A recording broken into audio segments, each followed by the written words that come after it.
Look over here. I forgot to tell Van to get a fan. Look over here. Look over. There we go. That works. That works. Much better. Period. Hi, hello, and hi there. Welcome to The Cup, the Currently Unnamed Podcast, where we put the real and the tea in reality. And you can always come to us first to quench your thirst.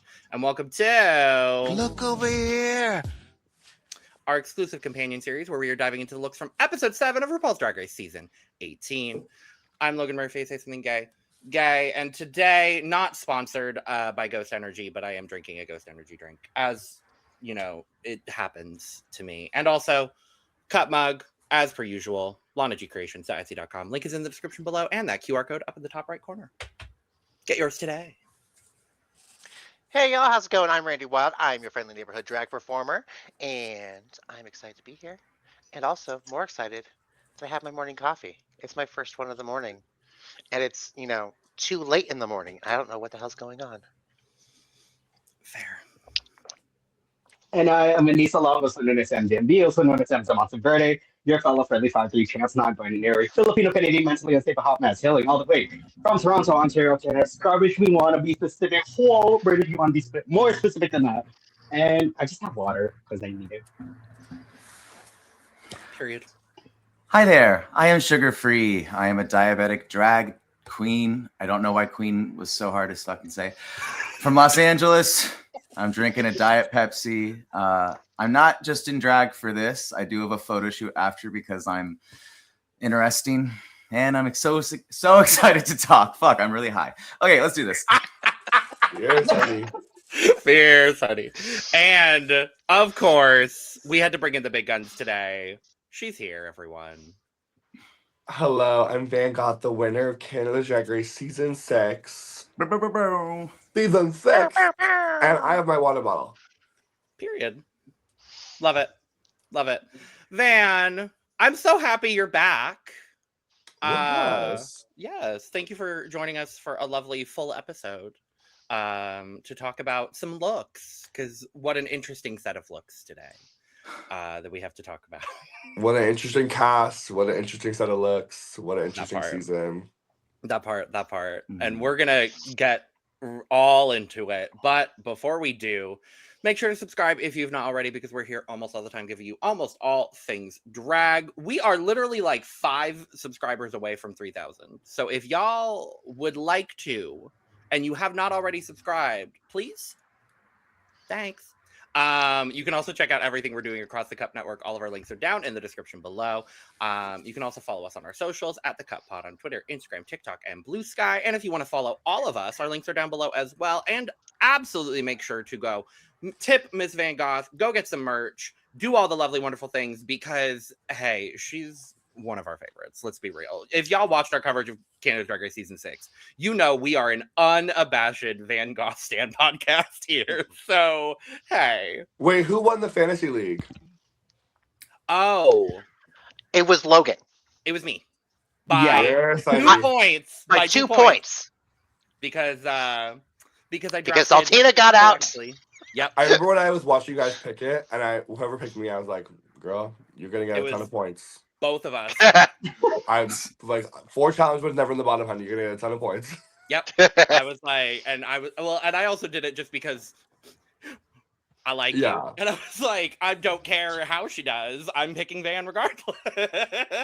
Like, hello. But Van, you're about a month now into your reign after winning Canada's Drag Race. How have things been? How you doing? Good. I mean, I'm very busy. No, I don't know. Something about winning Drag Race, and then it kind of turns into like an office job. Like I have like having meetings 9 to 5. Like, what's that all about? Don't know, but I kind of love it. It's kind of fun. Good. You're not the only winner we've heard like say that. I think Isasavis Loren talked to us a little bit about that when she came on. Turns like truly into an office job. But I mean, fierce. Like, love that. Yeah. I have a lot of things I'm working on now for the future. Good. Which will be very pussy and cunt and cool. Love it. Yeah, you know, and I'm like already, obviously, I'm a look girl, thinking about what I'm gonna do for my step down and what that's gonna be like. We're already looking forward to it. I'm Because thrilled. I have such big shoes to fill Yes. from the last one.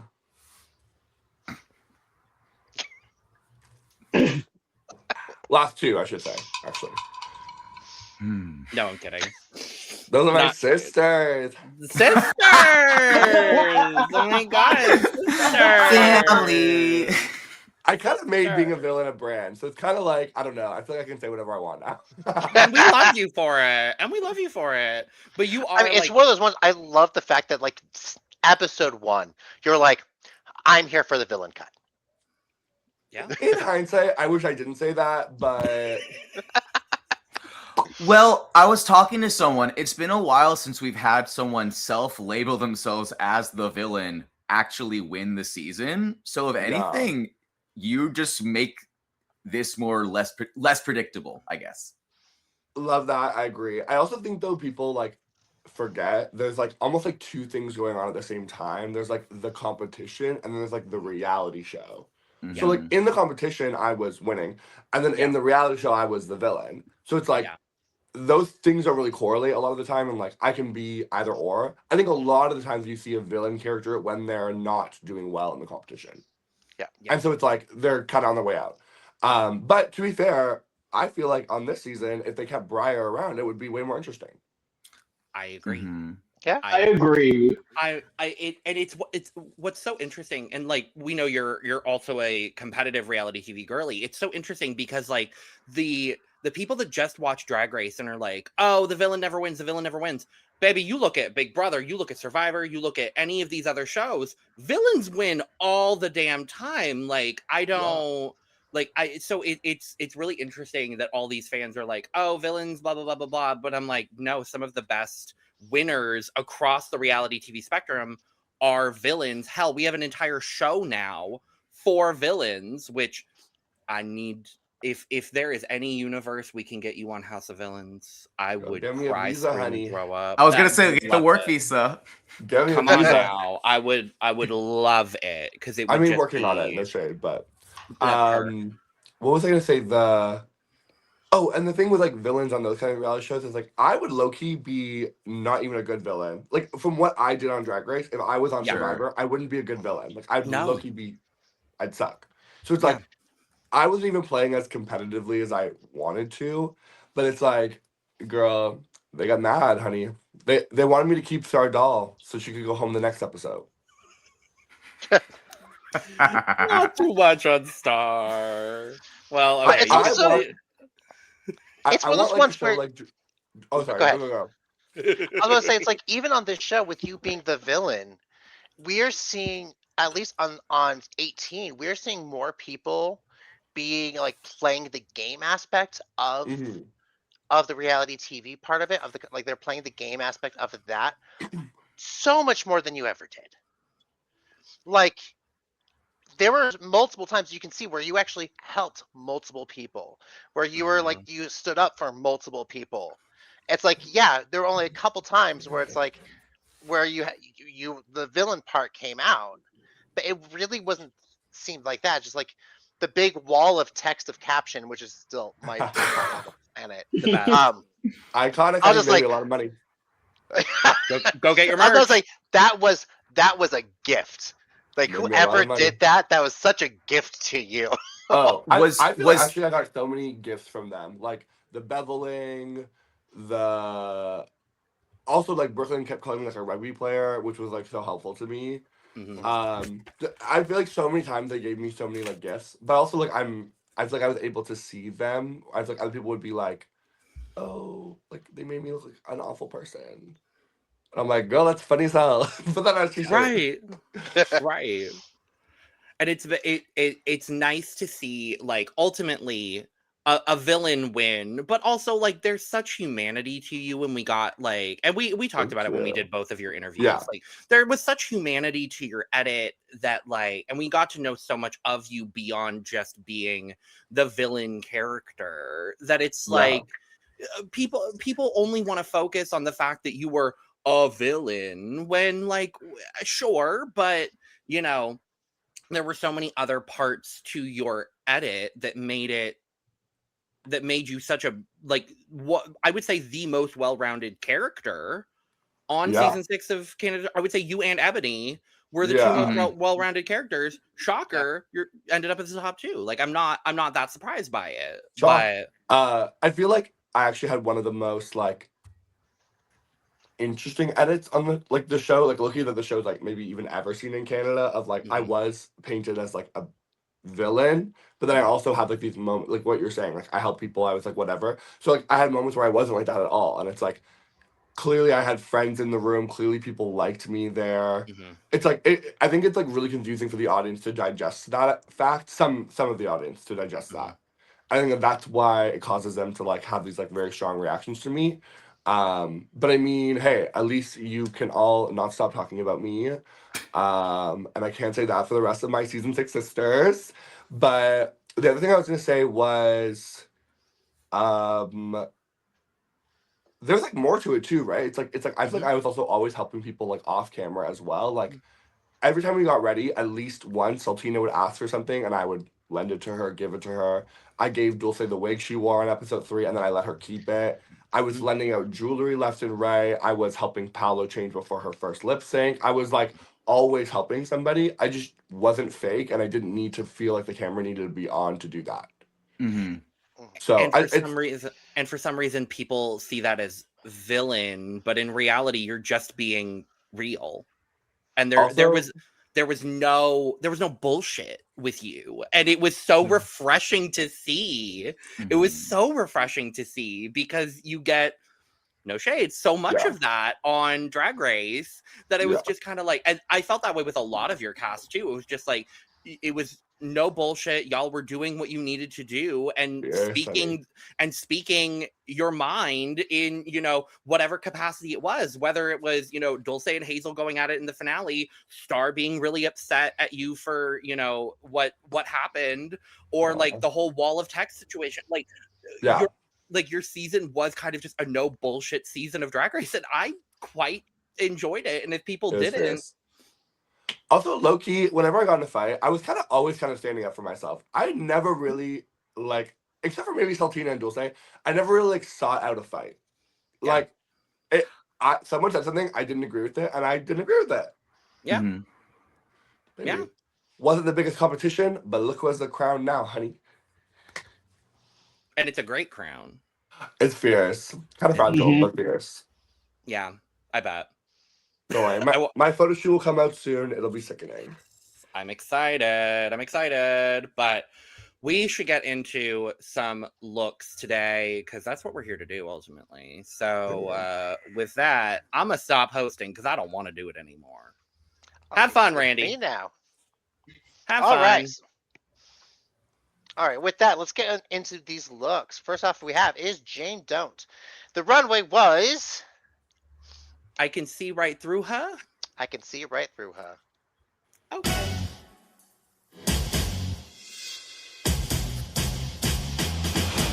What's the metric?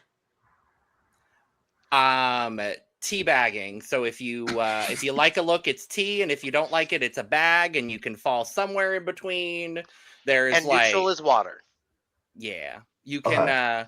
There's we've come up with not thousands. There's a variety of places on that spectrum now. Okay, got you. Yeah. So first up is Jane Don't, and what I like this look. Do I think it's the most like groundbreaking look for a Drag Race runway? No. What I do like about this look is sounds weird, the educational value of it. Of her, because of how many people watching Drag Race know who Lee Bowery is. Like, it's one of those ones of, okay, at least let's give people some moments of go look this person up, go know about gay history, go know about drag history, look up who Lee Bowery is. This is a very Lee Bowery outfit, and with the see-through, like the see-through little mini dress with the checkers underneath and the face bikini. and everything, like, yeah, you would definitely have seen him wear some, like, actually he did wear multiple things like this. Like Lee Bowery is one of those people where when I first started doing male entertainer drag, this is one of the people that I actually looked up. Like I haven't done a Lee Bowery look, but it's one of the people that I actually look up to because of the fact of how he took club kid fashion, how he took that alternative fashion and made it into something his own. So this one I give it just a pretty like straight across the board, like it's just a nice tee, because the fact that is it groundbreaking? No. Is the brief? Yes, but also the history of it all. Let's go to Van next and finish with me. It's fierce, honey. What I do like about Jane's point of view is Jane always has like another layer to it. Like it's never just like the prompt, it's like her own interpretation of the prompt. I think even like in the satin runway, it's like she had like satin, but it was like day, random bird. It always has like a point of view of some kind, and I appreciate that about her. I love Seattle Girls' commitment to ginger hair. It's so fascinating. I don't know why all of them have this like ginger hair kink, but I live fierce. Hey, some of us like gingers. I am a low-key half ginger, so real. I am too. Before my hair decided to not be on my head anymore. For the prompt, don't really think it like fits. Like it's like I kind of missed what RuPaul said the runway was, and then she walked out and I go, oh, it's like a club kid runway. Okay, sickening. And then everyone started coming out after, and I was like, wait, what? And it's like, I think when you look at this, your immediate thought is not like transparent or clear.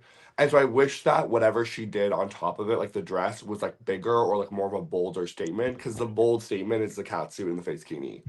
But it's a sickening catsuit and a sickening face bikini. It just isn't really like clear on what the prompt really is. So I feel like she almost like went a little bit too far in like the idea realm and like lost that the idea should be clear first. But it's like a good look, so I guess like a tea bag, but maybe like a bad tea. Like what's a tea no one likes? Like a cold tea, like a tea that's gone cold. It's like right? like a hot tea made with Lipton. Yeah, it's a Lipton tea. Ooh. It's cute, but it's not gaggy. Okay. So I like it. I do a lot. She knows what she's doing, clearly. And what I appreciate about Jane is that I believe that Jane could point out exactly what she is referencing, that this is her idea. Even if someone else might have helped her make it, I believe that this is Jane's brainchild. I understand she's doing like the what is it? I'm not a computer person. Like the image thing, like the pixelated image thing. I think that's the reference she's going for with the catsuit. Like that, like pixelated, like background Photoshoppy thing. I cross-dress. I don't edit. So I get what she's doing here. I agree with you though, Van, that I wish that the actual sheer garment was larger. But I do appreciate that she has panels that are a bit more opaque than the rest of it to give dimension in that garment. There's someone else we'll talk about later who I thought the design was cool, but because there was no elements of opaqueness in the outfit, you literally cannot see it. So I appreciate a lot of this, but I agree with what we're mostly saying. It's a soft tea. Yeah, I agree with majority of what's been said as well. I think my personal favorite part is that whole like checkered catsuit moment because I went to a bit of an art school. We had like cyber arts, so yeah, I was very well somewhat experienced with that. There's something missing about it, and I don't know what I'm missing from it. But I do like that she went with this point of view. Just hopefully it translated well with at least like Rue and Michelle. Yeah, I think this is also like, for me, I'm gonna give this like a nice like oolong. Long. Me. Yeah, so Jane put on Instagram that this was a last minute look because her designer fell through. And this is not the first time we're going to talk about that for this runway. So designers, fucking follow through for your Drag Race girls. Girl, it's so hard. Like It's actually like I can't even really even get into it. It's actually crazy. That's why I'm gonna get into it for you because it's It's bullshit. so crazy. But regardless, I think, you know, it's not my absolute favorite thing Jane has worn this season. I do agree with you, Van. I think the focal point here for me is the face kini and the catsuit, which I do really like. And then the sheer kind of dress over it. Like the pieces are not necessarily working all that well together for me, which makes sense because it was a last minute look situation. Like she made the hair in her hotel room the night before. So with all of that being said, like I'm gonna give her a soft T based on the fact that it is a well put together ensemble, all things considered. It's just not my favorite thing she's worn this season. But it's not bad. Also, she's so painted. Like, even this like little piece of her eye coming out, I'm like, it's great. Yeah. And it's those little details, like it's the eye with the little bit of the feather, it's the ostrich feather in the back. It's like all of those details bring it together and make the ensemble. And that's what I appreciate a lot about Jane is even if the looks that she's presented haven't been my absolute favorite this season, everything is so well thought out and so meticulous. And like her drag is just so like top to bottom. Like she has thought of every single detail, even if it's not, you know, a look that, you know, like this where, you know, she had to come up with it last minute. Sometimes Rue says a comment that I'm like, whatever. But when she's like, you're clever, your runways are clever, I was like, yeah, no, like that reads. Yeah. I like what you said, Sugar, about like you feel like everything comes out of her mind. Because like there are so many times on Drag Race, like I felt that way about mine as well, which I was like proud of, but it's like I think I see so many people go on Drag Race and I'm like, this is not what you do. Like yes. Look, I'm not a designer, but I have worked with designers and I know how to pitch what I want to look like. Just because I don't know how to construct it doesn't mean I don't have a brain that wants to look that way. Everything that I have worn or I have bought from AliExpress, I have customized to make it for me.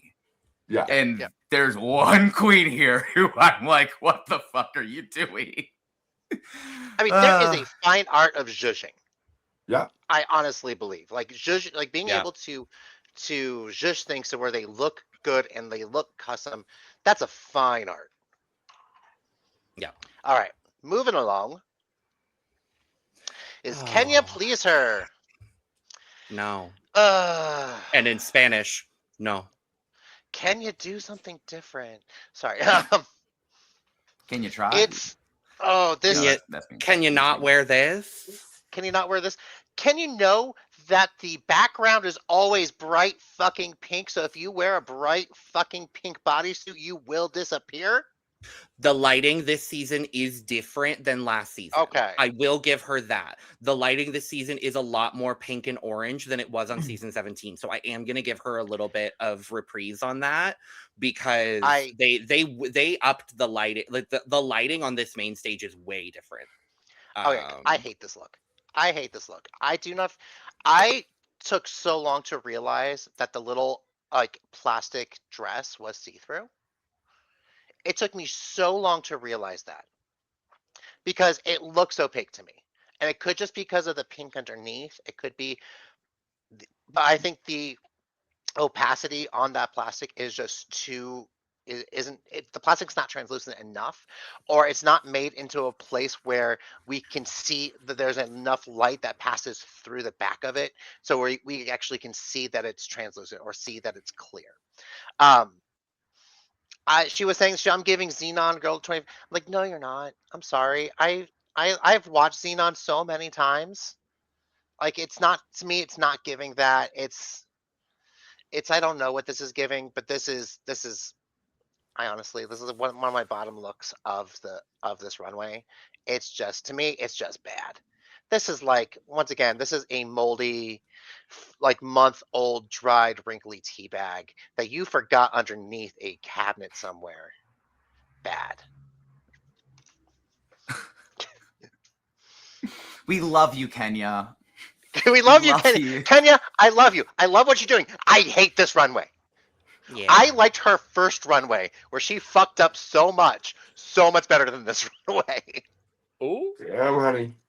Oh, I feel bad. Okay, I feel like Kenya Loki talking about like designers falling through. I feel like every week Kenya has a story like that, and I'm like, I don't know who you worked with, but damn, please never work with them again.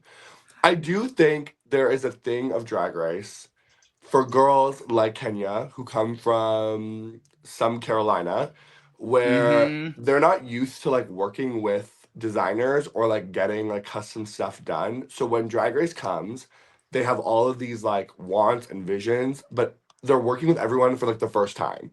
And it's like a lot of things can just go wrong because of that. I remember like I when I didn't get on season 5 of Canada's Drag Race, I spent the year working with the people that I thought I wanted to work with when I got on season 6. Mm-hmm. Because I was like, let me just get an outfit. Let me see what it's like to work with them. Let me see if I even like working with them. And I feel like I learned so much of like, this designer's kind of flaky. Like, Canada doesn't deliver on time. I feel like Kenya would have benefited so much from that. But I don't blame her. So I feel like I have just a soft spot for her for that. But yeah, it's not good. See, but you know, Van, do you see why I asked with my critique of like, did I say anything bad about Van? Because like when I say things bad, like, like it's I not go in. good. It's fine. But everything Van brought was great. This But is true. she's painted and she's Painted. very lovable. Yes. Yeah, it just and I guess I don't mind the concept of like cheerleader-esque. It's not like original, but it's cute, whatever. It also could have benefited from maybe like plastic pom-poms or like some sort also like different hair. It could have benefited from something different a little bit. But yeah, I wouldn't say it's like awful, so I would maybe say what's like a middle? Water. It's water I'm about to heat up. Okay. Okay. Tap water. Sure. Brita filter tap water. How about that? All right. okay. I'm not going to talk about this in relation to the category because it loses. There's no need to talk about that. It's a lovely entrance look is how I feel. It's great for a girl group challenge. It's just serviceable to wear. It's not necessarily like a runway moment. Like we talk about, there's like, you can have something for the runway. You have something that's editorial for photos. You have something that's for performance. There's different things for different looks. This look is not runway for me. I just like Kenya though. So I'm going to give it water that I'm going to put in the fridge and drink later when it's cold. Yeah. I'm very much on that same boat. I feel like if I saw this outfit at like Cruise and Tangos, I would live. And I'd be like, I'd want that. I don't know. For Drag Race, I feel a bit of a type of way, but I don't think it's anything groundbreaking. But I don't think it's awful. No, not really I awful. don't. No. I love the mug. I like the hair. Let's see. I think I'm gonna give it like flavored water, like cold flavored water. Okay. Wait. One thing. I hate this keyhole so much. Every time I look at it, it bothers me. There's something about it like pointing up in the opposite direction of the bodice that just like, it's so weird to me. I'm like, what? Like, what were we trying to accomplish with this keyhole? Honestly, the catsuit's giving. She got the F from the designer. It didn't fit right. She made the catsuit probably there. Mm-hmm. Yeah. She got Love the it. catsuit Love from it. Drag Stop. I just She did. Wait, who made this? Drag Stop? The Drag Stop made the catsuit. The look was Starland, based out of LA. Interesting. All of go find her. Right. Here's the thing. The concept of this, I think, is really fun. My biggest issue with it is I need this plastic dress to be cinched. Like I need her to have that shape that she always has. Like her body is always so T. And it's not in this. And so it just like she looks unfortunately a lot bulkier than she ever has on the runway. And that's my biggest problem with it. And on the photo shoot that she's posted on Instagram, she looks a lot more cinched, and there's a lot more cinch to the actual waist of the garment. And that I think would have done a lot better for her here. Unfortunately, she just kind of looks very straight up and down, and it's not a flattering shape for her. But the mug is phenomenal. She's always painted. For me, it's gonna be a soft bag, something like a plastic grocery store bag is what I'm gonna give this. That's where I'm at. But I love Kenya dearly, so it sucks. All right, moving on. Juicy Love Dion. Sugar, is this the girl you were gonna say that about? I wonder if this is the girl I was thinking of. Is this the girl you thought I was thinking of? It's the girl I thought you were thinking of. It's the girl I thought you were thinking of. Yeah. Right when you said it, I'm like, oh yeah, that's. I mean, look, Kelly Rocha is doing an amazing job this season. I love you, Kelly Rocha. You're killing it on the runway, Kelly Rocha. I'm screaming. I think you made like all of her looks too, which is crazy. I think all of them. And me and my designer. May I? Do you think that when Juicy talked to Kelly Rocha about this, they went, I want to do like this new Dior skirt length with like these billows, and I want this multi-tool circle tier thing to go around my head too. Do you think that Juicy Love Dion pitched that to Kelly Rocha? Oh, no. And that's all I'm going to say for now. I'll let everyone else talk. So, I'm going to like, honestly, this look is gorgeous. Honestly. Yeah. This look, it's well created. It's well made. It's gorgeous. It's the brief. This is a gorgeous look. Sugar, I actually do agree with you on that. And I agree with you on almost every single one of Juicy's looks. Especially because when it comes to design challenges for Juicy, her designs don't look like this. When she designs something, it doesn't look like this in both of them. It is very much more straight, like what I would call like straight up and down drag. When she designs things, she doesn't have that like couture aspect to it. And then she comes out with this, which is extremely couture. This is what Juicy went, oh shit, I'm on Drag Race, and I'm going to go max out every single credit card I have and make sure I look so fucking good on this runway. Congratulations, you did that. In there, honey. Great. Where it's like, since you're here, Van Goth, just showing that of going, of going, okay, with what you brought, Van, and then what you designed in the workroom, there was a language there. There was a through line language that is you. And with Juicy, there isn't that through line language. There isn't that artistic signature. This is Juicy Love Dion. No, this is the designer that Juicy hired. And I want to know what you think about this, Van, because you're someone who has probably made your own looks, worked with people who have gotten looks commissioned. How do you feel about that process and the fairness of it in relation to this TV show? Well, I think Drag Race has like long not been fair. Yeah. Like exactly. I think even on my own season, it's like, yes, I had the ability to create my own looks. I did not do that though. I bought all my runways. I paid a large sum of money for them. So it's like, how is that fair comparatively to people like, I mean, Dulce talks about it on every podcast she's on, but Dulce always talks about the fact that she feels like everyone else had more money than her.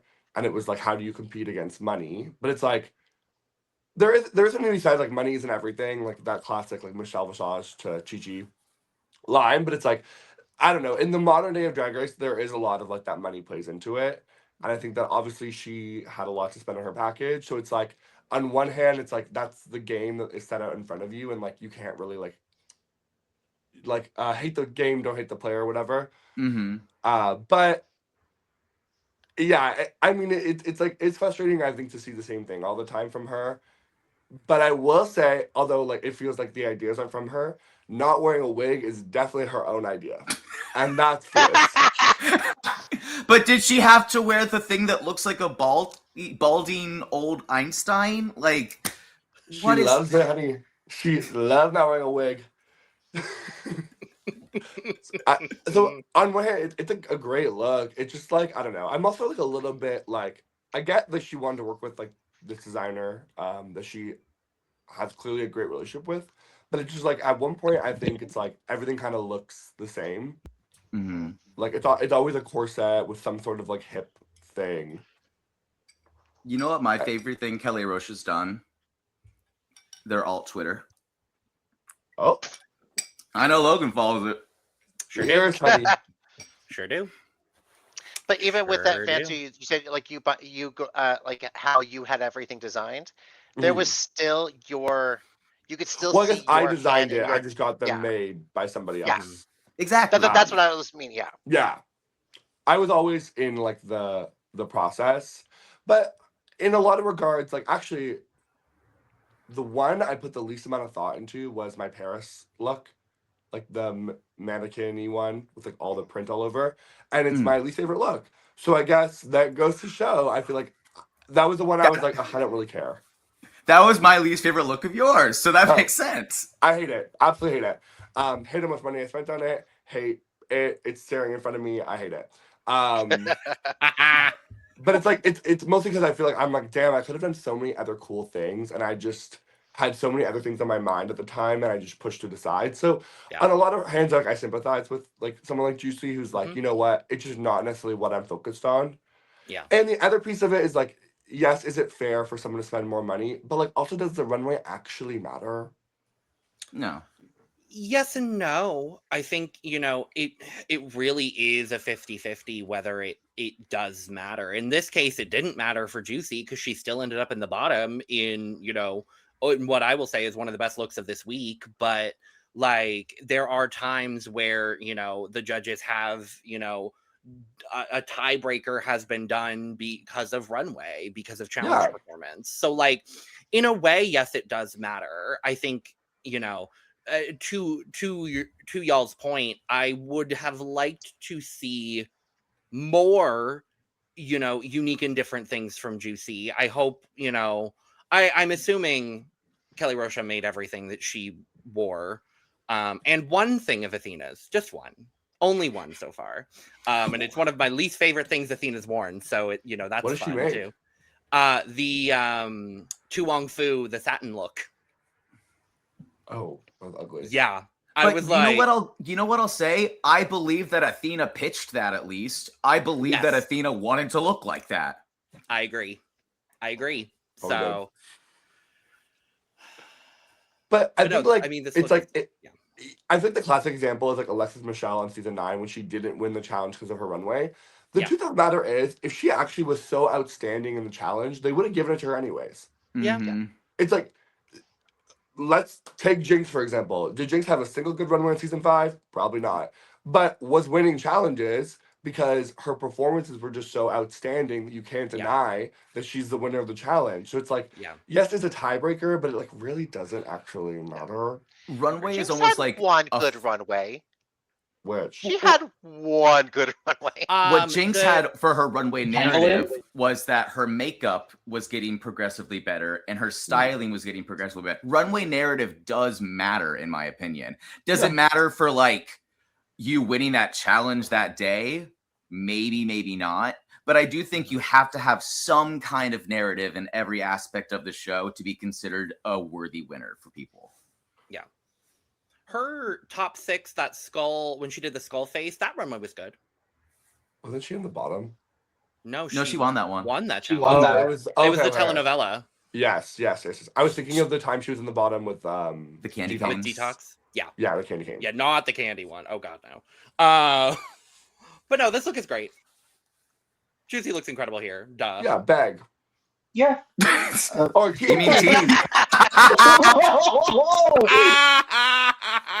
Tell us how you really feel, man. T. Yeah, T for Kelly Rocha. Great job, Kelly. T for Kelly Rocha. Good job. I'm Kelly being Rocha. such a bitch. I'm so sorry. Not mad at it.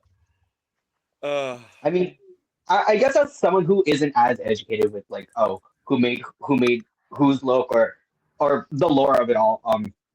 I mean, I think if I were to rank it, it's just one of those that kind of rose to where it, because this is I feel like this is one of the better looks.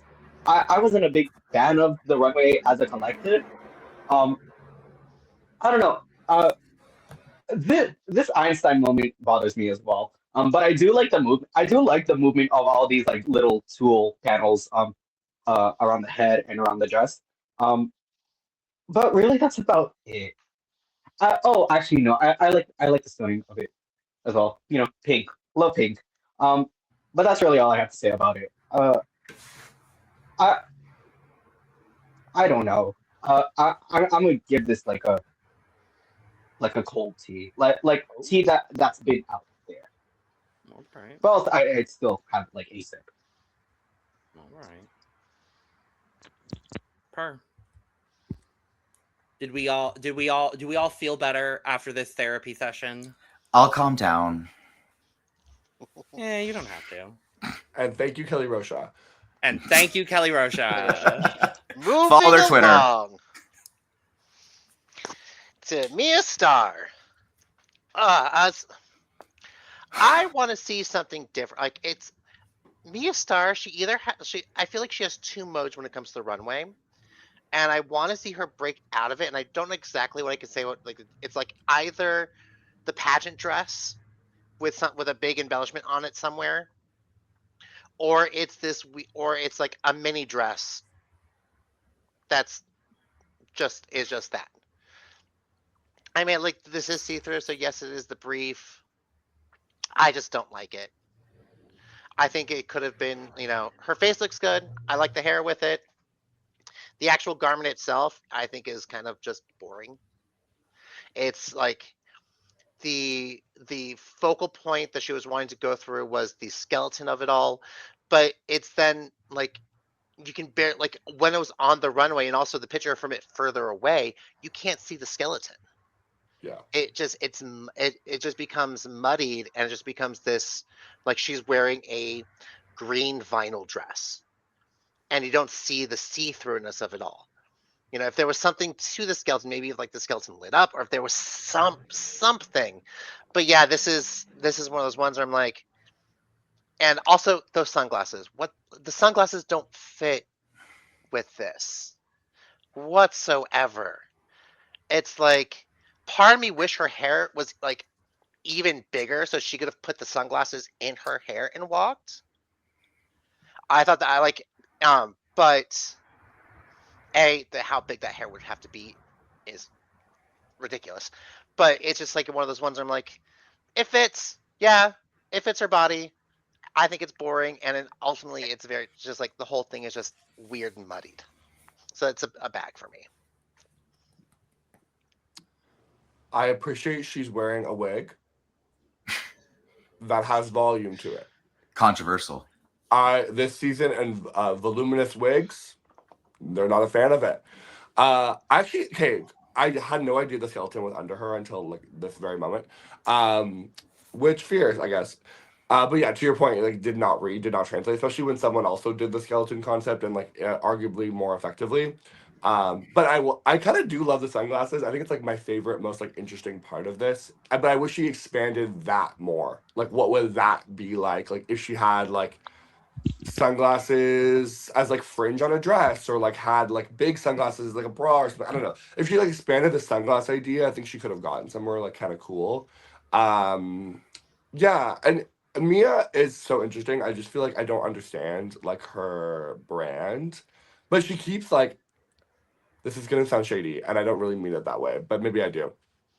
She's someone who constantly says her brand all the time, like I'm like mob wife, big back, whatever. But I never see it. Like I'm never actually seeing it in front of my eyes, but I'm always being told about it. But I'm like, well, I'm not really like registering that. Like none of this gives that to me. Like it doesn't give. Also, for being like the body girl, like the tit girl, the I feel like you could have done something really cool for transparent, or like clear, because you are like the body girl. Yeah. So maybe get a full silicone suit and get naked.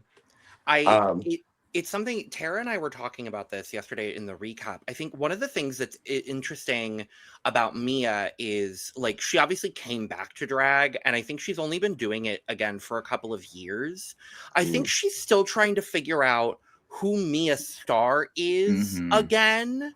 And I think we're kind of seeing that journey transpire on the show. And to your point, I think like not every runway is hitting the way that we want to, and we keep hearing her say, like, reiterating her brand and things like that. I think what it is with a lot of her runways is she's kind of just trying things and seeing if it works for her, and seeing if it works on this stage, if it works, you know, on this platform. I think that's what a lot of it is for Mia. Now, is everything the most successful thing in the world? No.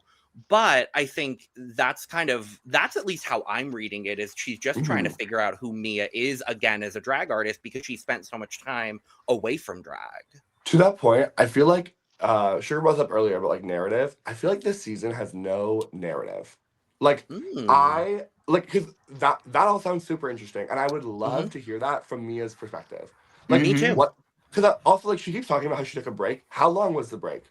Like she talked about it. It was 14 years. She mentioned it in one of the early episodes. I feel like it's like even talking about that more, or like we hear stories like off the show about how she like danced for J-Lo, and then J-Lo did this like really weird thing, and it's like, where is like those kind of stories or that kind of like narrative, I guess. Like, and I feel like a lot of the girls just don't have like a clear narrative of like why am I invested in you? And so it ends up being like someone like Kenya who gets to say on the runway like, hey, my designer fell through. I feel more invested in someone like her because I'm like, damn, I can see a narrative. I can understand where you're coming from.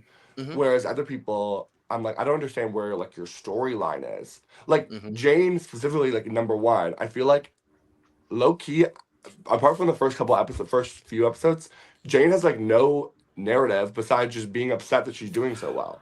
I said the same thing to my friend the other day. Yeah. But she is like clearly, to me, low-key the only contender to win. Yes. Like it's kind of a one-horse race with Jane at this point to me. But the edit of the show is making me feel like I'm not invested in Jane doing well. Yeah. So it's like I don't understand like what's going on. Like I'm like, I don't get it. She was almost a more self-conscious and way too self-aware version of how you played, which is like, I'm coming in, I'm going to focus on challenges and think strategically, but you didn't like let that get you fully in your head like we're watching it. I'm just watching Jane take a test, it feels like almost. Yeah. I just need more narrative from the girls. I that's not their fault. Like that's production. That's not their fault. Like that's not their tea to get into. But it's just like I'm not connected to any of them, and it's like halfway through. Are we halfway through? Yeah, pretty much. Yeah, halfway through, and literally I don't know who's gonna win. I'm like, could be anyone. And I kind of like that because it does keep the competition wide open, because there are a lot of people that are doing like consistently well across the board. But I do agree with you. I wish I knew, like, if I didn't watch the 3-hour interview with Joey Nolfi prior to the season, I wouldn't know anything about these girls. Clock it.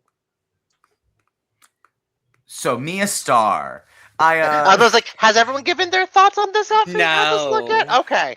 I'll keep it brief. Timu Helena Poison. I just... That took me out. Kind of real though. Clock it though. I agree. Sunglasses best part. And I said, didn't I say the same thing during the Animal Runway, Logan, where I was like, this is someone who stopped doing drag for a decade and a half and started taking it up. And me and Marmalade from Drag Race UK said on different things the same thing about her Animal Runway, that it looked like it was like for a dog-themed acting challenge, not so much runway. And this, to me, just looks like she's playing the cool goth girl in an acting challenge, not so much runway. If it was, this is a great look for an acting challenge. Are you kidding? That's so interesting. For a runway, not so much. That's all. I kind of feel very similarly. I'm sorry. I swear I exist, I promise. Not I swear I exist. I feel like my impression on this look is similar to like what I said about Can You Please Her. But like with Mia, I feel like because she dance for like she is so very pushed forward with this whole like dance with her being like a dancer. I feel like this look kind of I don't for lack of a better like phrase, like it kind of showcases that. Like I feel like this is a very dancer friendly look. And like I feel like this would go off in a club, but for Drag Race, it it feels very simple Yeah. for Drag Race. Yeah, I don't know. I think I'm just gonna give this water, just water. What do sunglasses and a skeleton have to do with each other? Quickly. I don't know. X-ray vision. X-ray that's- vision. That's a better concept. It's a better You concept need than what she glasses brought to- here. I You need the wish she glasses had to done that. see, And someone did it better. Yeah, no, unfortunately, that skeleton bodysuit underneath just did not read whatsoever on the main stage. And yeah, no, I do like the sunglasses though, because they fit her body and her proportion quite well. But otherwise, I'm a bag it. But the mug is great. The mug is always great. Also, Van, you said something that I have to piggyback on of.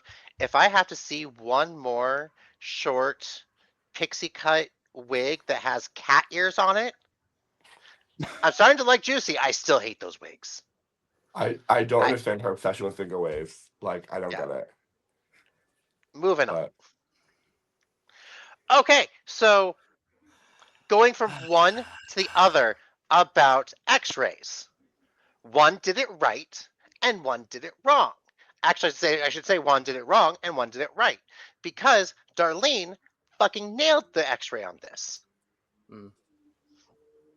I love the Bride of Frankenstein of this, having the sandwich board of the a light up sandwich board of the skeleton.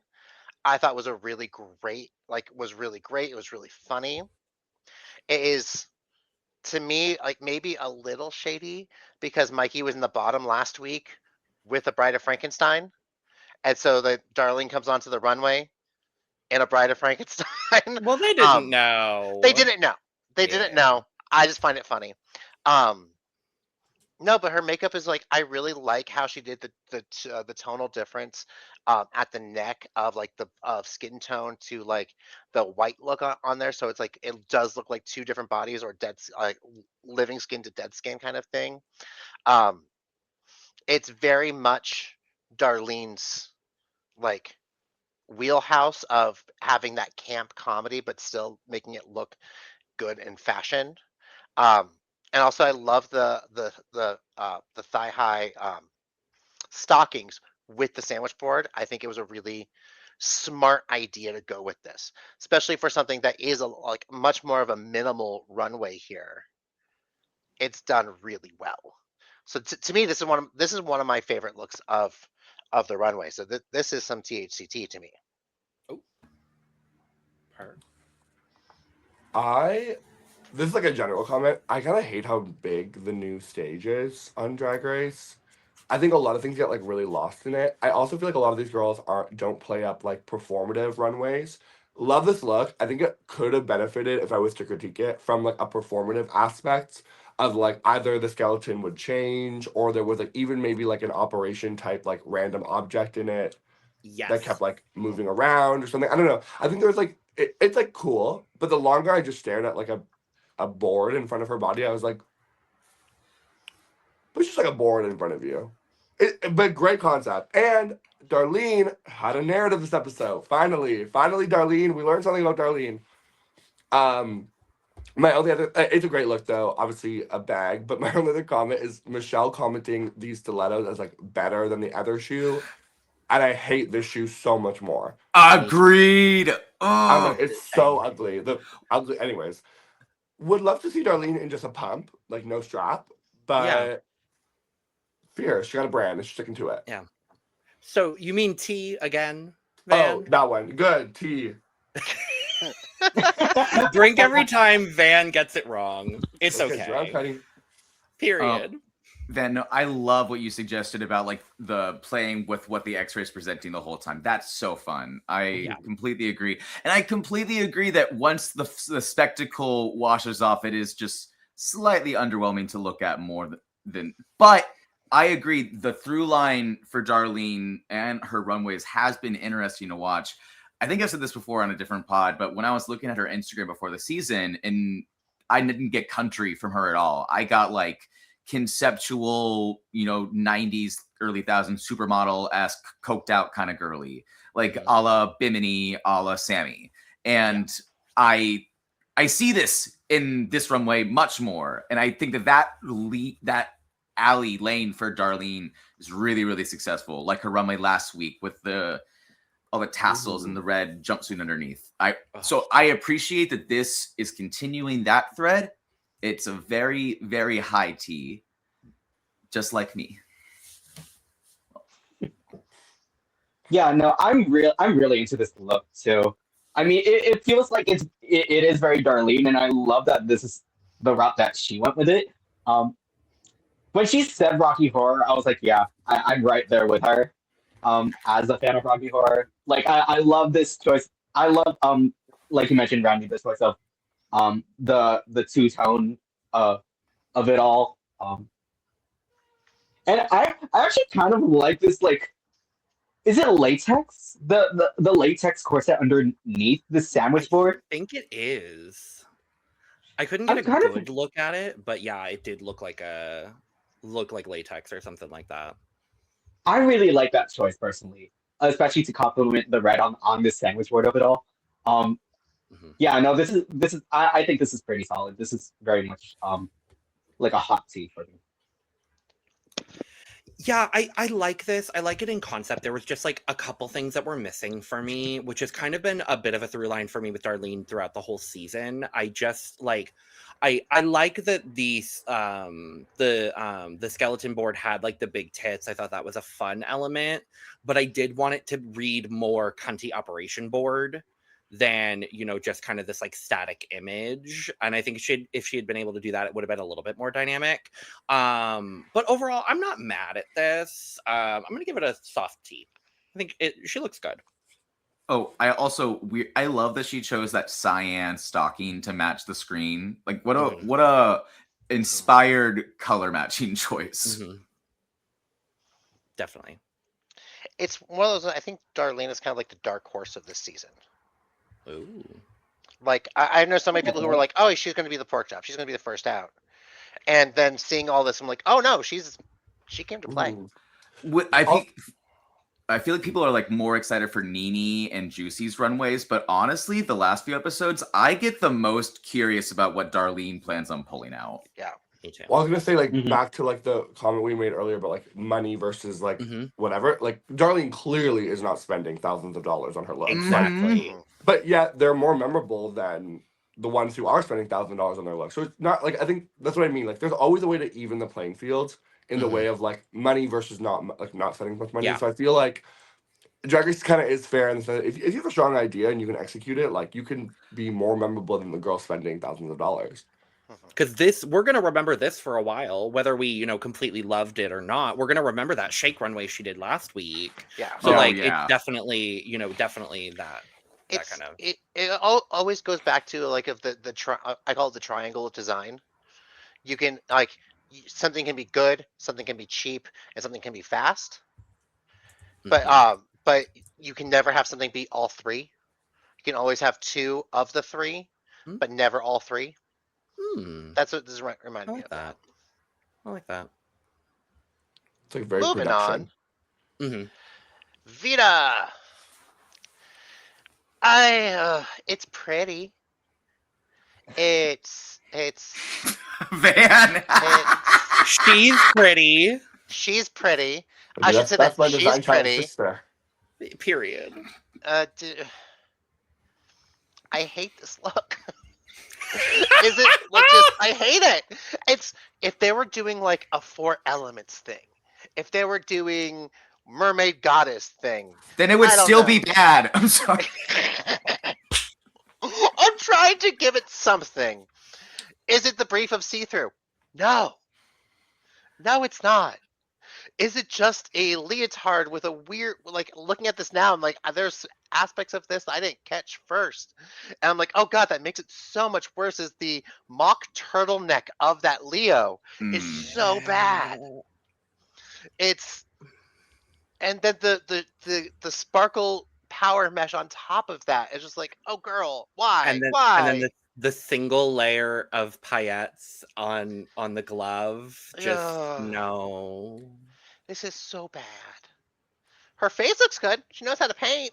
Mug. Always. She knows how to paint. I hate wet hair wigs.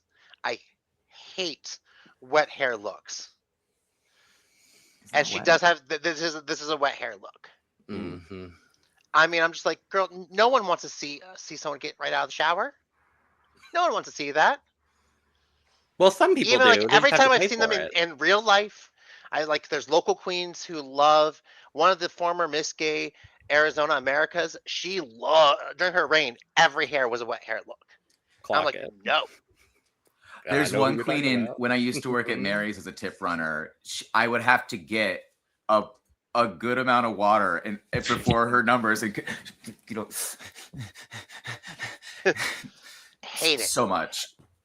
And that is a me preference. That is a me preference. Mm-hmm. Everything, like, honestly, the proportions on this Leo aren't great. How she put on the clear aspects to make it look like water don't do her body any form of justice. It's just, this is bad. Like, I don't have enough qualifiers for how much of a bag this is. Damn. If we're gonna mention it for everyone, I do want to mention I was watching Roscoe's and she did make this in her hotel room. Yes. Word. Which I was gonna bring it up, so yeah, I'm glad you did. So on that regard, kind of fierce. But I don't know. I like the headpiece. I think that this could be cool. I like that it kind of has like a. I want to almost say like, which is not really what she's going for, but like it could have like a Philip Tracy styling. Yeah. It could. I think if it was actually more on her face and you can kind of see through it a little bit, I think that'd be like so much cooler. Yeah. And more like interesting shape versus like water splash. I think it's so hard. Drag Race is like been on for so long. And unfortunately, everything has been done in some way, shape, or form. Especially low-key after Gottmik and Plastique went on All Stars 9. It just became impossible to do anything cool. And this like plastic water thing, I mean, I remember it mostly from season 11 with Brooklyn. Yeah. So it's like, it's tough to follow that up, I think, especially like so many years later and not in a better way. But I appreciate that Vita low-key can sew really well. Like, but I feel like when I see Vita sew, like, I feel like obviously I sew as well. She's such a drag queen, and I'm Wait, like, you sew? I sew. I can stitch. What? I can sew. Absolutely. So, anyways, Van, that is the most surprising thing I've ever heard you say is that you can sew. But in Vita's case, she's like, she sews for a club. Like, it's very clear. Yeah. Like, the way she added those like paillettes is like, it's all for like stage value. Yeah. Which in this scenario, you don't need stage value. But I don't know. I have a soft spot for her too. I'm gonna give it, because she made it last minute, and I just could not imagine doing that. I would give her a water. Yeah, like the look, water. I was gonna give her water as well, especially after hearing that, because I was suspecting Vita didn't have the best prep time after that talent show, because I went, in what world is this professional drag queen choosing and preparing to do this? Like, I'm sorry, if you're a drag queen that's even thinking about Drag Race, you've already been thinking about your talent show number. You should be, at least. I've heard that allegedly, everything is alleged information. It says so on screen. Allegedly, she was an alternate. Oh, but still, you should be thinking about your talent show. They've been doing this since All Stars 2. That's 8 years of talent shows. Yeah. Like Van, I don't remember you guys having a talent show. I have a talent show idea. Yeah, of course you do. You're a smart goddamn person. You're a winner. And Vita didn't have that idea. My talent didn't show Vita get on season 15? Vita got on a different season. Well, apparently she wasn't like actually cast. She was The like, COVID test, yeah. Yeah, she was like almost cast or something like that. So she was never like actually cast. Okay, but that's a little. Anyways, I feel like there's a little bit of like story parts missing in that because like she was almost cast, but then didn't get on until season 18, but then kind of clear that she didn't have as like maybe as much time or I don't know, but I don't know. She also was saying at Roscoe's that this is like a really hard time in her life, so it could be that she did have the full amount of time, but it just like wasn't. It wasn't a great period. It wasn't for like a her. good, yeah. And I we've think seen on that. What's Your Packin', she said like broke up relationship of like 15 years had ended in that time. Yeah. I would not be my full present self then either. Yeah. So you Yeah, know, really? it's water. I don't. One thing that really bothers me. Why is there only one leg cover with these bubble? Because she made it the applicated- night before. Again, very impressive that she made these headpieces and stuff like in the hotel room. Like that's more than just constructing a garment and sewing. That's manipulating materials to fit your body. I'll give her the kudos for that. It's just not the best look. Yeah. I'm very much on that same boat. The paillettes really bother me. I don't know why. I guess to me it kind of cheapens the look. Okay, it's not just me, thank God. No, and then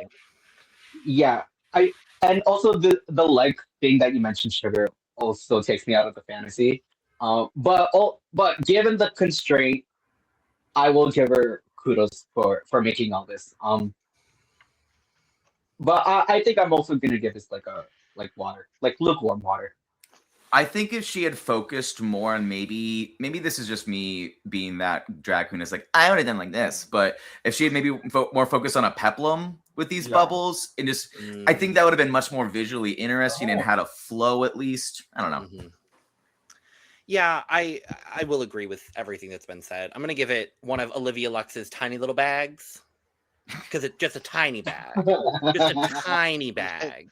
Because I'm gonna give her major props for making it the night before, but it's still not a great ensemble. There's some choices that obviously she made under duress that just like the paillettes don't look great on it. You know, the mock turtleneck just doesn't look all that great. So Olivia Lux tiny bag. Wait, Vita just wanted to make everything a design challenge.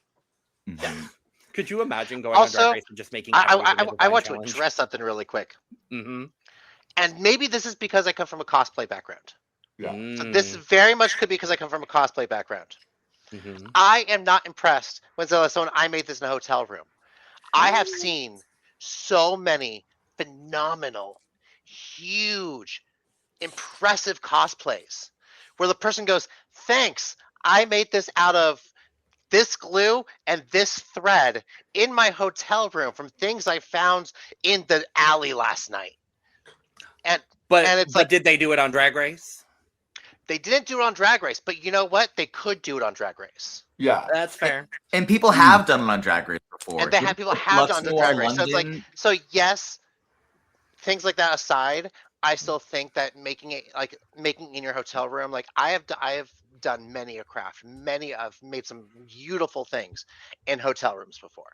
So I guess to me, that's a little bit more of like a eh. Yeah, it is an excuse. The only thing I will say to that is like the cosplayer who makes it in the hotel room, the only thing they're focused on is the look. Whereas like on Drag Race, you're focused on so many million other things. Definitely. The look is low-key frustrating. It's like clearly Vita probably put a lot of energy into the skit. I hope she did at least. And it's like obviously not her forte. So it's like then on top of that, just to make a look, it's like and you don't get a lot of time to like even sleep. So it's like she's clearly sacrificing a lot of her time. And knowing she didn't do as well in the skit than she wanted, having to learn the song, knowing she's probably going to be in the bottom, like knowing it's probably not going to go her way. Like there's a lot of things. So yeah, I think both points are actually. I believe from what people were talking about, they were all kind of gagged Vita was in the bottom because I think they assumed it was going to be judged in groups. So I think everyone assumed it was going to be Mia versus Juicy, and that's why yeah. But narrative. I was like, that's the word of the day, folks. I narrative. like Juicy, Mia, or Athena. If any of them any of them go home, they're going to be lip syncing against each other. I just know that already. That just feels like something that production's going to do because of that. That's a better story. Agreed. Moving on. Speaking Athena. And I will say this is also a last minute look. Who do these girls work with? Oh my god! Not great designers apparently, but Hey, this was pulled through by her sewing teacher actually. And she should go to her sewing teacher for fucking everything. Because I actually really do like this look. Because it's what it gives when you're looking at it, it reminds me of thinking of when you see something that's invisible in a comic book. And you just get like a weird shaded outline of it all. That's what this is giving to me. And I also like the gold coming up through it to show it almost showcases the translucentness of it all and gives a nice like etherealness to it. So I think this is also one of the times where I actually don't like her mug this runway. I think it looks weird to me, like, which is weird for Athena because she usually can paint. But it's also the glasses are weird. It's just I like from the head up, like from the face, I'm not a huge fan, but all of the garment, how she's wearing it, how she's modeling it, I really like. So this I think it might be that because the garment is so metallic looking and so similar to her complexion, it just makes her face look more metallic. I think so. Oh, that's fair. I think so. I think this could. I like it. I love what you said about like it looks like what invisibility looks like in comics. I like that it changed colors too. That's a great gag. I think it could have used something to ground it in a way. Like I don't think I like the hair being also silver. I think maybe like a black hair or like something under it, like to ground it, would have felt better. But low-key one of her better looks. And to that, I'll say, any girl on season 19, I'm available for commission. I was going to say, I didn't get a call, but I was going to ask if I could trust you. Oh, my God. I'll leave it to the last minute, but I'll get it done. Perfect. You heard it here. You heard it here. Just ship it to set. I'll leave it to the last minute. Period. Girl.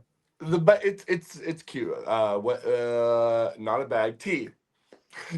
There we go. I got it right this time. She got it. Yes. Yeah, no, this is definitely my favorite look of Athena's this season. I just think it makes a lot of sense for her. It feels like her character. It feels like her mind thought of this.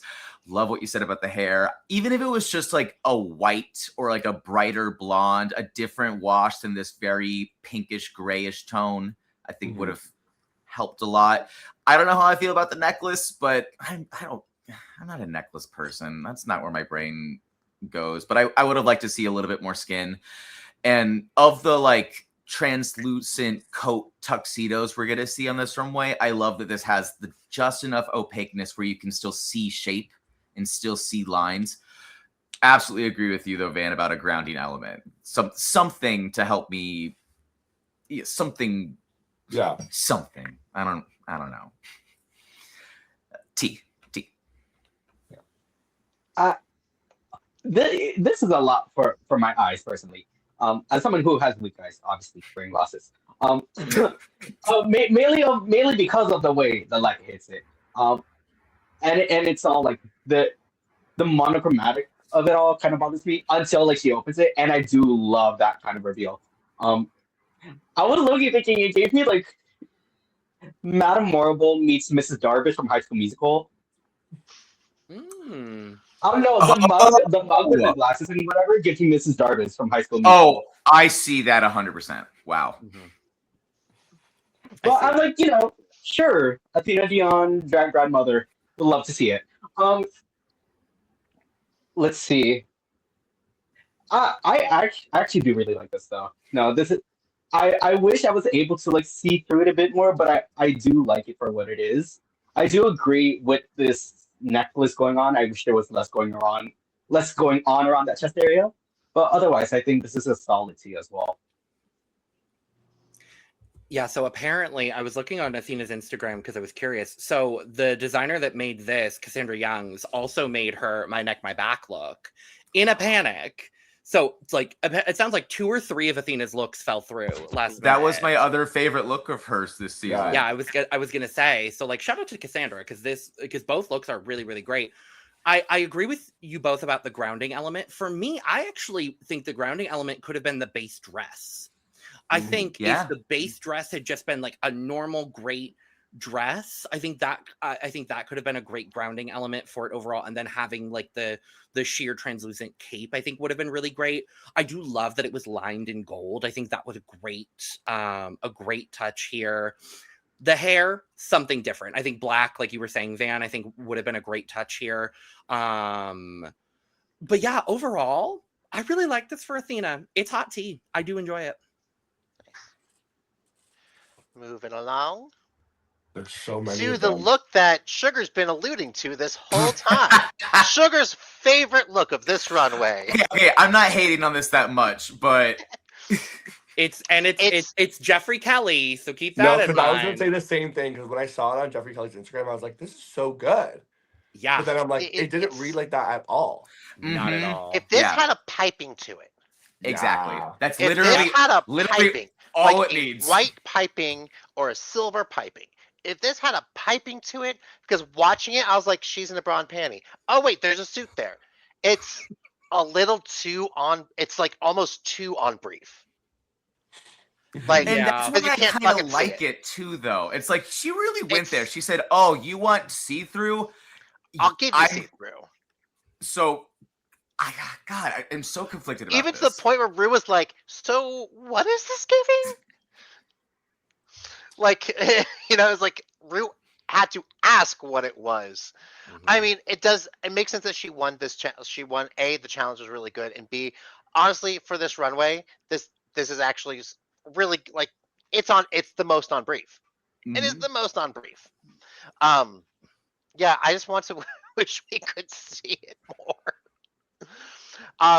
And once again, probably this falls victim to probably in other studios, other stages, photographs really well, films really well. On this stage, because it's so this just like the stage just seems like it's so fucking bright. Yeah. Mhm. That all of that clear material just disappears because there's nothing for the light to catch. So if there was like a piping for something for the light to catch on, I think it would have been more defined and probably look a little bit better. But this is still hot tea. I like the piping idea. I'd also even like, if I was in the room like thinking of this, I would also think of if maybe we can use piping to create like a pinstripe on the suit that was like that was opaque and then the rest of it was clear, so it kind of gave like what's under there. Mhm. Or there was like a Moschino collection where he did like a really big like marker type stuff. If she almost did this like cartoony type suit Cute. in like a chic way, not like a pow pow boom whatever. But it's cool. I mean, it's on Jeffrey Kelly's Instagram it's sickening, but it's like in this context it doesn't really work. I will say, I mean, yeah, the Drag Race stage is really bright. This one seems even brighter. So it's like to give them a runway category that really doesn't work that well with like the way it's lit is like a little bit like a disservice to the girls, I think. Like I think someone on production should have thought, hey, this may not work like well like on camera or in the room, like it just doesn't really translate. But I do like that. It obviously reminds me of that classic image of the guy who has like a suit on one side and like the mirror has like his like kind of undergarments, which Gottmik did really successfully on All Stars 9. But I like that this feels like a version of that, but like in a different realm. Like she took the idea a little farther, which I thought was fun. But yeah, it's all right. It's like a cute little tea bag that's been in my tea for a minute. Tea. Mhm. Cold tea. Mhm. I mean, she is so puss though. Like she probably is somehow the most puss girl on this cast, and I don't know how to explain it. There's just something about her that's just femme. Orlando. Yeah. Orlando. Mhm. Yeah, they got the girls there. It's like Roxy So, too. Like Roxy's not trans, but she gives estrogen. Yes. Yes. Like just their body language equals pussy. Like it's Yeah. just 100%. So And this was the first episode for me where I was like, oh yeah, no, Myki is Roxy's niece. Like we finally got to see that, and I was like, yes, I love it. She is the love child of Roxy and Bandela. And Ginger Yes. Minj. Oh. No, Now don't go lying like that, Van. You know, she said she's like Ginger Minj's niece or something like that. I was like, girl, why you say that? Why do you say that? She's Well, like Ginger Minj's niece. I was telling someone, I was like, if I ever get on Drag Race, I don't care if I can't do a split. I am a Ginger Minj level of lip syncer, which means like I know how to fucking make Rue enjoy what I'm doing and be perfect. And they literally said, you don't need to put yourself down like that. I was like,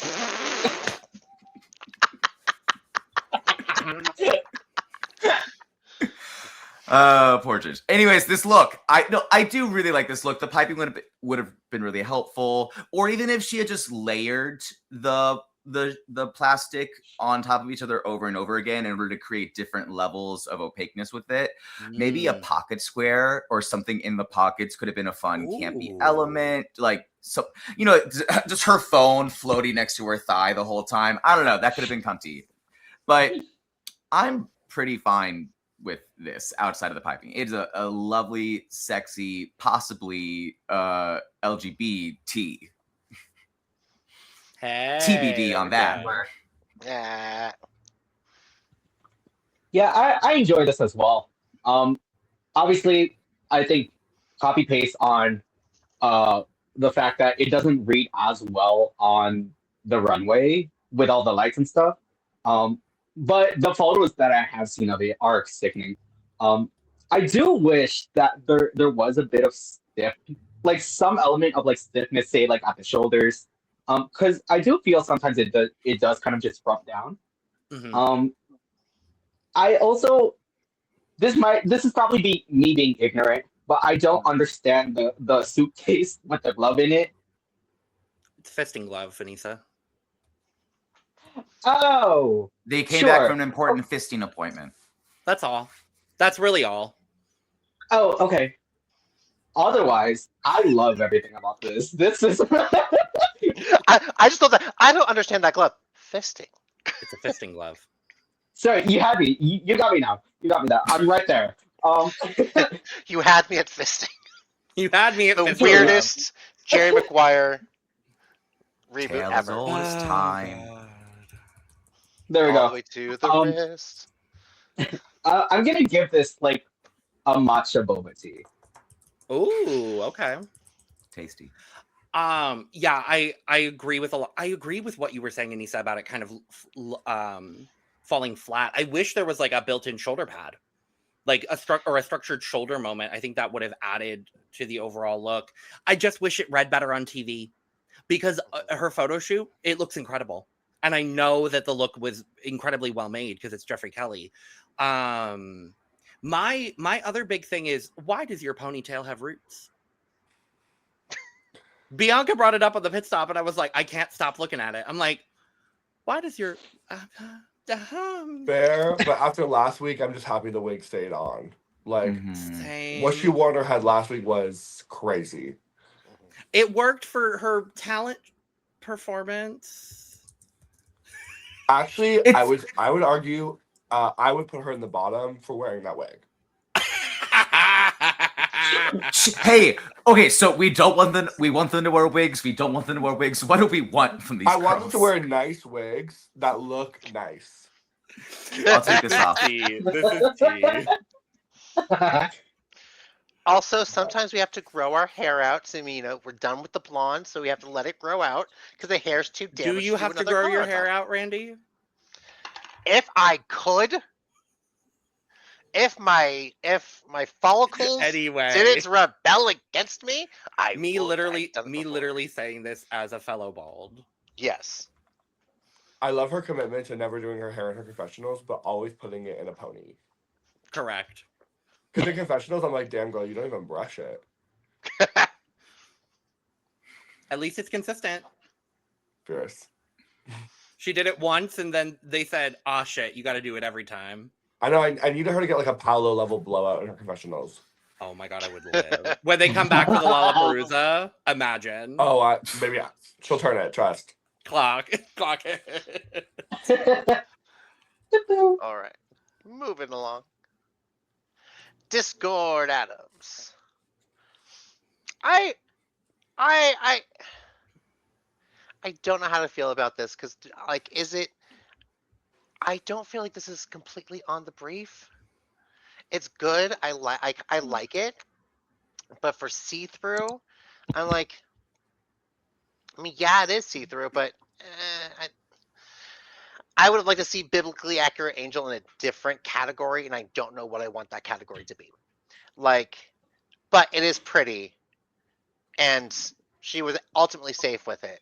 But it's like, to me, this is like neutral. This is water to me. I honestly do feel finally how big Discord's face is proportionate to her hair in this look, though, which is I'm very happy about. Because usually Discord to me has this like huge face, and itty bitty hair, so it looks just weird. But this one actually looks like proportionally correct.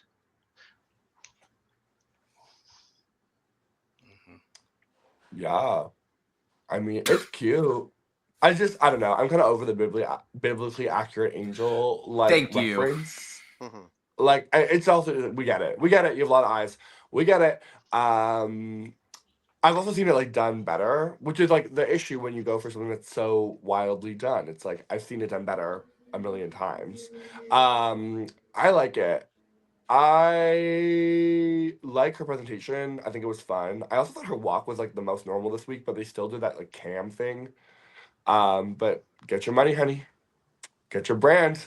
I like it though. I'm into it. I would say it's like one of the better like conceptualized looks of the night. Like actually has like a point of view. And feels like Discord. I'm gonna give it like a cold tea. It's cute. No, I feel basically the same. Like, yeah, I don't need any more. I feel like it's the last year or two. It's just been aggressively biblically accurate angels. Like Megami did it. Many other. I always just think of Hungry, that drag queen. Like, you don't have to do it. Hungry will be a biblically accurate angel for the rest of us. And I agree. This is probably her best walking. It is a fine garment. It's just. Of Discords, I think I just have a very different standard for Discord because I really have enjoyed what they've been presenting this season. And so for this feels like a soft step for them. Ironically, a soft step would probably help them on the runway. But regardless, I'll give it a nice iced tea as well. I would like to preface this by saying I like this look. I feel like we've seen a lot of this like draping moment from Discord. Yeah. And I would like to see something different. For the concept itself, I feel like it focuses too much on the C and not much on the through. Fair. I see that. Like, we get all these eyes, and I feel like some of these like crystals kind of emulate the same thing as well. But it could be more see-through. I'm very much copy paste on the walk. She's improving on the walk, or they're improving on the walk. It's pretty. But for this category, I will be giving it like, iced tea as well. Fuse iced tea. I was thinking to myself, why was I bored about this? And I realized just now that Discord has literally only worn red, white, or black this whole season so far. Yeah. Notes of beige as well. The satin runway. Wait, what did she wear for satin? Earth tones. There was like earth tones, but okay. I'm discrediting your argument. She has some chartreuse in her design. I will say, well, that was just because she had to for the design challenge. Now I agree. And it was mostly the black. Correct. Now, would I like to see something, a bit more pop of color from Discord, from, her overall package? Yes. But I think what her and her partner Gidget are doing for her runway package here is actually quite great. I really like this look. As a look, I agree. The biblically accurate angel trope and the idea of it, I think, has been overdone. I agree with you, Sugar. I think Hungry did it best. So, but Hungry just is it. Correct. Correct. But for what this is, I actually quite enjoy it. I think the face piece is really fun. I do wish there were more see-through elements of this, but I do like the draping that she has going on the look. This felt different for Discord, and I did appreciate seeing something different while still feeling like it was in the Discord Addams universe of drag. The hair was great. The makeup here was very different, but I really loved it. It's still that kind of like severe eye that she does, but it's softened for this kind of look. I really liked it. I'm gonna give it a good solid tea. Like, I just poured the water for this tea and I've let it sit for like maybe 10 minutes and now I'm gonna drink it. See, what we need to see from a Drag Race queen next is a biblically accurate Furby. No. I love the book in the Bible about the Furbies. That's my About the favorite Furbies. part. No. I was supposed to see a queen walk out covered in Furbies and eyes. It'd be hilarious. When I Eve believe that approached was the one of the tree, plays, you know? Yeah. no, when Eve approached the tree and the Furby offered her the apple. Yeah. Move it along. Anyway. Nini Coco. Given your grandmother's candy dish. Or at least the candy that is in every old person's candy dish, because that's what this makes me think of. It's cute. It's the brief. It's kind of like it's also what I expect from Nini at this point. I expect something along this shape, something that is conceptual but also on brand for her. Like, her makeup is great. I mean, it's one of those ones where was I surprised by it for Nini? No. But is she being consistent with all of her looks through this? Yes. So I'm not mad at it. But I'm not like wowed by it either. So this is still pretty hot tea. I would argue best look of the night. Yes. I just think like Nini has such a customized feel to her drag. Like, I loved that her name was on it. I love that it was like signature to her. I also felt like the headpiece, you could like really truly see her face underneath it, like, for a bit. I love that she took it off. I love that it became a bag. Hate the wig, but I understand the wig made sense for under the thing. I would say actually my least favorite thing about it is I don't really like the lollipop earrings. I think we get it. We get it, baby. You're a lollipop. We didn't need, like, I feel like to be like hit over the head with it again. We're like, we get it. And I don't really like the bra under, like, whatever, like this thing. Like, it could have been sat closer to her chest or something. I don't know. But I would say this was probably my favorite look of the night and give it a hot tea. No, it's very, very well done. This is someone who clearly has the money, but also clearly this is her brain. We are watching her brain on the runway every time. And I really like what she thinks of. I love how she customizes her makeup every time to fit everything. I agree with the earring. Don't love the earring. I wish it was a smaller lollipop and maybe closer to the ear. I don't love, hey, look at my giant lollipop dangling off my head. I don't need that. And was this the same wig she wore for the brain look she did? Because it feels like the same direction where the pixie cut is going. I think so, probably. Mm-hmm. She probably only brought one blonde or wig. it's the same style of wig, but I think the brain was more pink. Yes, This looks more like blonde. I agree. That's why I couldn't tell, but I think you're right. Maybe if it was ginger, it would have been more interesting. I don't know. Maybe it would have aged her. She doesn't look bad, so it's hard for me to be like, oh, what a nitpick this. No. This is. I mean, I'm diabetic. I can't eat this all the time, but I want to bite now. I'm gonna give it a Tea Musketeers. How about that? I couldn't think of any other candy pun. Oh, that's cute. That's cute. That's cute. Yeah, I agree with Ben. This is also my favorite look of the night. I love that Nini went this route. I would love to like pick her brain and see and like find out how she comes up with these. Yeah, I like the customization, as Van mentioned as well. Like, you know, having the name all over the garment. Logan, I feel like you might get this. I feel like you might be the only one. I don't know. Is it just me or does the hair give me Surrey from? It's absolutely UK? Surrey. Yep. It's absolutely Starr from UK 2018 Eurovision reference. Anyway, Mm. I was gonna say, I think we're the really only people that will get a Eurovision reference here. So okay, that's fine. I agree with the lollipop earrings as well. I think it's a bit excessive. I also wish that she didn't have like a full on bra underneath, and it was like the orange pasties. mm. Really, that's about it. Aside, it's like a step down from THCT for Mm. me. So you're not as high as Sugar is currently. No, I mean, no. there's a reason I took a step away and turned the camera off. So for context, this is who we're talking about. Okay. And that's what she looks like. And that's what she looks like. I did think the same thing, Aneesa, so I'm quite happy that we were on the same page there. Yeah, no, this is also my favorite look of the night because I think it's just it's such a fun idea. The two nitpicks I would have had were the earrings, and I hate the bra. I hate the bra. I hate when she turned around, you saw the bra straps. I'm like, no. Like just a pasty would have been fine. That's all I think she needed for this. But otherwise, like the individual elements of this are so cool. The makeup is so good. There's something we haven't talked about on the podcast yet, but there's something I love about Nini, and it's this individual singular lash that she does.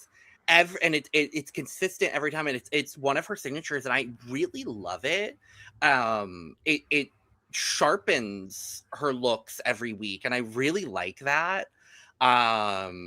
I love her makeup just in general. I think she is. I think we were talking about contenders earlier. I think Jane is the contender. I think Nini is the other contender at this point. Like I think she's doing just so consistently very good, and she's killing it on the runway every week. She has not had a bad week yet, and I think despite not being in the top every week, she has not sucked at all in the competition. I feel like her edit is also very much giving I'm a finalist because they can't really. She hasn't done much besides do well, so they're just showcasing her doing well and her just saying cute little things every now and then. Like she's so harmless of an edit that it's like, where's she going? Just up. There's no down projected right now. And every Denver girl has either been a runner-up or a winner, so I think we're gonna see that continue. Fun fact, I tried to get Nini to make me a look for season 6 because we had worked together in Quebec City this summer, like 2 summers ago. And she couldn't because she was making her own package. Well, that's fair. I wanted to get in the shadows look, but it's still turned out good. If she doesn't win this season, she's going to be very busy during season 19 in other productions coming up. She's going to be very busy. I like what you're saying about the lash thing. I think like it's so hard to have from someone who also has a signature makeup. I think it's so hard to like create like a new signature, and I think that I like that she's kind of like also reinvented almost like the Anitra slash, but in a different way. I think it's so cool. As someone who does drag and does not come from like an art background, I came from comedy, and like I am thankful to look pretty, but God, that single lash, it's and a world full of dulces, I'm thankful to look pretty. Let's just say that. That's my sister, and I'm not the first one to say it. Not too much. Maybe I've always said it too. I saw that single lash thing. I'm like, damn, I wish I thought of that. And I know so many other queens probably feel the same way. So kudos. Really this is hot tea, by the way. I love this look. And I believe that is everybody. That's it. Yeah. Girl, there's still so many of them, and it's like I'm not invested in like half of them. Yeah. And the ones that I'm invested in, I feel like are gonna like. It's no shade. Love Kenya so much, but I'm like. At this point, she's kind of counting her weeks. Yeah. Like Darlene's not winning the season, but I don't know. I wouldn't count her out of it. I kind of only want Jane to win. Jane or Nini, but Jane mostly. It definitely feels like on some queens, we're getting to the point of the season where just like, okay, you have a countdown timer on you. Like Vita, like it's like I felt like when I was like, when she things like, oh no, this is her episode, she's going out. Although like that's sometimes you never know, because I felt like PM had a countdown timer on them, And then they randomly kept. finale. and they kept winning lip syncs, even though there were some of them that I don't think they should have won. And as a lip syncer, you're incorrect. Thank you so much. I said this on a podcast before. Watching a lip sync in real life is so different than watching it on TV. And although I can't see your face, it's like there is like an energy in the room that's hard to like capture. Mhm. And I would say I agree with every single time PM won a lip sync. Thank you. From Carl. being there, Yeah. every single time I was like, I agree. She does a thing where she makes lyrics come alive in specific ways that not everyone can do. It's just tiny little things. And I will agree with that. There was only one of them that I disagreed. Only one of them I disagreed. Which one? Saltina. The Saltina. Yeah, no, and that's probably the most IRL, debatable, but I still think PM won. I forget who I was beside, but I looked at someone and I went, Saltina should stay. But I think she's losing the lip sync. Mm-hmm. And then as it happened, I was like, but also like, I really appreciate Canada because Canada is a bit more fair with their lip syncs. I've heard some tea on some US seasons, like I won't say who told me this, but Utica versus Simone season 13. She was like, Utica won that lip sync. So it was like No Tears Left to Cry, Ariana Grande. It was just like a nothing lip sync. But like, in the room, Utica clearly won it. Damn. I don't know who told me that. I don't live in Los Angeles. Wow. I actually like the thing I'll say is like being on the Canadian side of it. Like obviously we hear all these stories. I feel like every time we watch the US Drag Race, someone says, I stayed up all night sewing this. How do I say my words correctly? I feel like the Canadian production team has such a duty of care towards us. And I feel like no one really ever would walk in saying that because we all slept for the most part. We all at least got 8 hours of sleep. Did we all use that 8 hours? Undetermined. But like we all had time to sleep. One thing I do have to say is Canada to the US. Canada is a fucking utopia. And the US is a hellscape. And that translates to Drag Race too. And that also translates to Drag Race. You have people and like companies that care for you. Yeah. Where we have people who are like, no, you are like dance monkey dance. You are going to be entertaining, and we're going to make you stay up for 50 hours. Yeah. Be entertaining. There's a lot of great competition laws in Canada. We'll tell you that. Yeah, I've heard that about Canada and UK are the two where I've heard they're very, very good with making sure queens get their care. Is Canada on one of my escape plan countries if this country goes really, really far south? Yes. I feel like that's probably most people's American also escape. the fact that Canada is right now actively accepting LGBTQIA plus refugees. One of the few countries that's actively right now accepting refugees, specifically from queer communities. Go Canada. Work Canada. Go Canada, honey. And on that note, also, if you're going from US to Canada and you have pets, you don't have to quarantine your pets. Oh, fierce. Somebody might have done too much research. Damn. Hey, how much does insulin cost in Canada? Asking for me. Oh, low-key free. If you become a citizen and you get a social insurance number and you claim and get citizenship, that means you do get to benefit from their healthcare system, which is, once again, utopia. Look, well, it's not perfect, but it's not perfect. Van, come to the comparison. Form of medical service here. I was talking to an American the other day, and they used the word like universal healthcare, and I went, that word to you is like a buzzword to Americans. I'm like, yep. I've never heard the word universal healthcare used by a Canadian. Mm-hmm. Like I'm like it's all right, like it works. It's not as like universal healthcare as you think it is. Yeah. And Aneesa knows this. It's not like it's like everything is free everywhere. You can like walk in and see a doctor at any time. It's not like that. But I feel like the word universal healthcare to Americans is like. But it's funny. I love it. The big difference is if I were to change primary care physicians, okay. Mm-hmm. If I were to change primary care physicians, and to get to a new one, I'm still going to wait 6 to 8 months and probably pay a few $100s with my insurance. Oof. Where with like socialized healthcare, I'll probably have to wait 6 to 8 months. I probably won't have to pay anything. This is a great Drag Race podcast. Yeah, sorry. This is. I'm taking over again. Thank you so much for joining us for this podcast. Van, thank you for being here. Plug anything. This is your time to plug anything you'd like to plug. Plug me, honey. Later.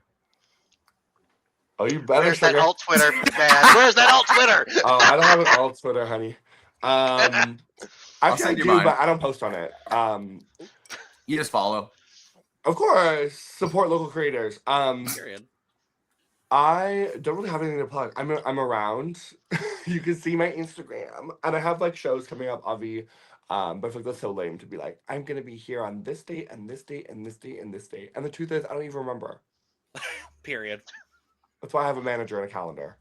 Correct. But yeah, if I'm in your city, come see me. I promise I'm not as much of a bitch in real life as I was on TV. Correct. Can attest to that. But although actually, I get that all the time. Fantastic. I get that comment all the time, and half the time I'm like, well, yeah, babe, because we're at a party. I'm not in a studio in some unnamed location in Canada fighting over a fake beaver. But I digress.